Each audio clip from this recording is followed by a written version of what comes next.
मुझे याद है जब कोविड की महामारी ने देश को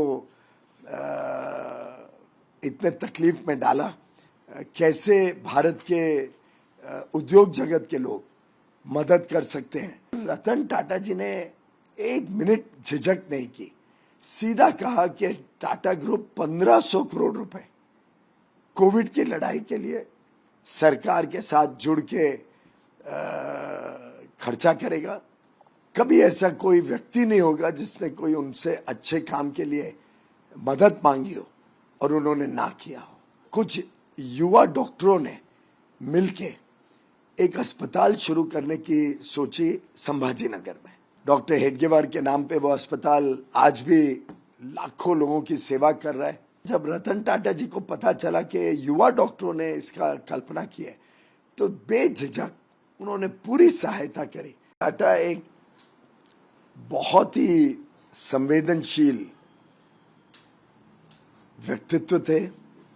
जीवन भर उन्होंने टाटा ग्रुप को तो बड़ा बनाया ही, टाटा ग्रुप को अंतर्राष्ट्रीय पटल पर एक अलग ही पहचान बनाई, भारत की पहचान बनाई विश्व में, अपने ग्रुप को विश्व भर में बढ़ाकर। लेकिन साथ ही साथ उनके जो दानवीर चरित्र था, हर प्रकार से, हर किस्म से, हर अच्छे काम के लिए वो तत्पर रहते थे। कभी ऐसा कोई व्यक्ति नहीं होगा जिसने कोई उनसे अच्छे काम के लिए मदद मांगी हो और उन्होंने ना किया हो। मुझे याद है कई वर्षों पहले, शायद 15 साल पहले की बात है, कुछ युवा डॉक्टरों ने मिलके एक अस्पताल शुरू करने की सोची संभाजी नगर में। और ये युवा डॉक्टर सब स्वयं सेवी थे, कुछ बहुत ज्यादा तनख्वाह वगैरह नहीं ले रहे थे। वो अपनी सेवा देकर इस अस्पताल को शुरू करके चलाना चाहते थे। डॉक्टर हेडगेवार के नाम पे वो अस्पताल आज भी लाखों लोगों की सेवा कर रहा है हर वर्ष। और जब उनको वो अस्पताल बनाना था, तब जब रतन टाटा जी को पता चला कि युवा डॉक्टरों ने इसका कल्पना की है, तो बेझिझक उन्होंने पूरी सहायता करी और उसके कारण वो अस्पताल आज बहुत बड़ा अस्पताल के रूप में सेवा दे रहा है। उसकी एक्सपेंशन भी हो रही है, अब वहाँ पे मेडिकल कॉलेज बनने जा रहा है। और एक ऐसा अस्पताल जिसके लोग कभी रतन टाटा जी को जानते नहीं थे, कुछ नहीं थे, लेकिन उनकी सेवा भावी चरित्र को देखकर रतन जी ने रत्ती भर भी सोचा नहीं, सीधा पैसा दे दिया। मुझे याद है जब कोविड की महामारी ने देश को इतने तकलीफ में डाला, तब हमारी एक बातचीत चल रही थी, कैसे भारत के उद्योग जगत के लोग मदद कर सकते हैं। तो रतन टाटा जी ने एक मिनट झिझक नहीं की, सीधा कहा कि टाटा ग्रुप 1500 करोड़ रुपए कोविड की लड़ाई के लिए सरकार के साथ जुड़ के खर्चा करेगा, बिना कुछ वापस सामने किसी प्रकार का कोई कंडीशन रखे।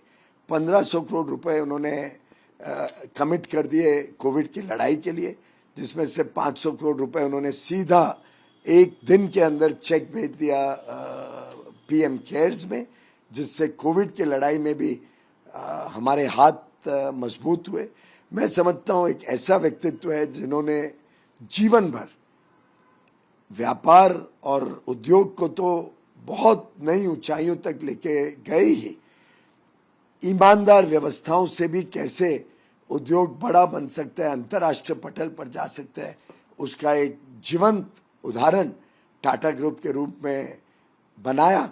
लेकिन साथ ही साथ उनका जो निहित चरित्र था, एक सेवा भावी, एक बहुत ही सरल व्यक्तित्व था, उसको कभी बदला नहीं।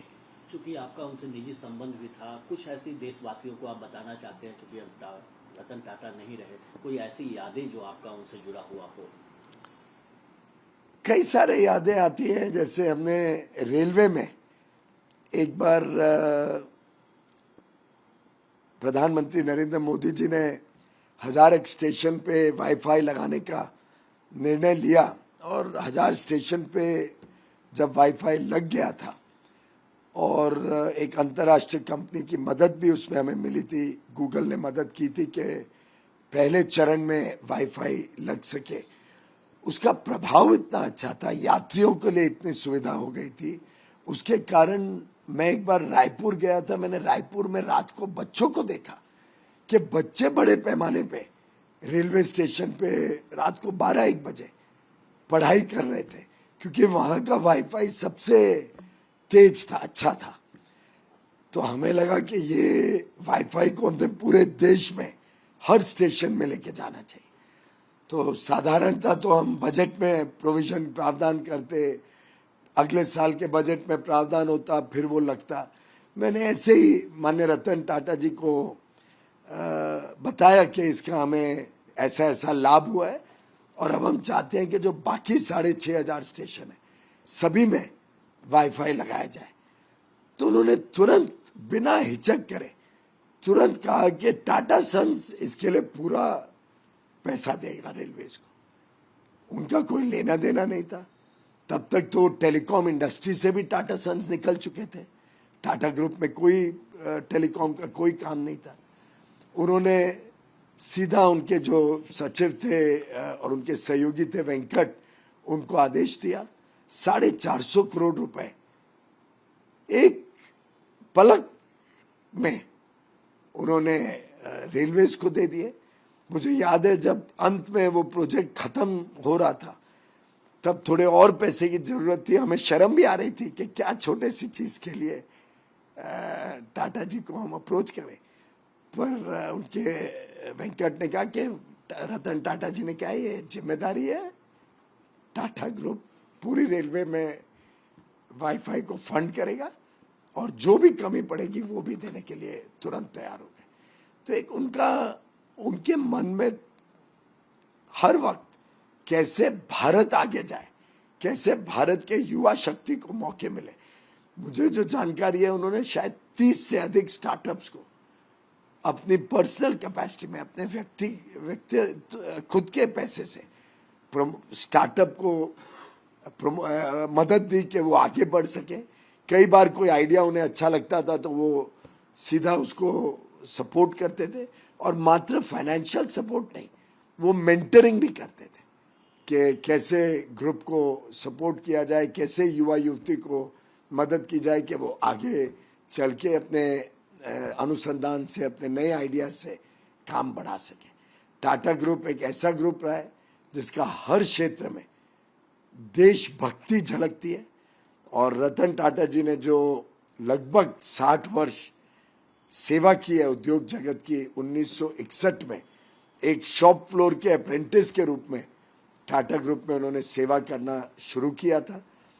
छोटे से पोजीशन से, अपनी मेहनत से, अपने कृतित्व से, अपनी काबिलियत से वो टाटा ग्रुप के चेयरमैन बने, और 1990 से लेके 2012 तक, जब तक वो टाटा ग्रुप के चेयरमैन रहे, फिर शायद 16 से 17 के बीच भी 6-8 महीने के लिए उन्होंने कमान संभाली, लेकिन जीवन भर उन्होंने, मैं समझता हूँ, टाटा ग्रुप को ही नहीं बढ़ाया, देश सेवा करी और देश का एक अनमोल रत्न के रूप में टाटा ग्रुप को खड़ा किया।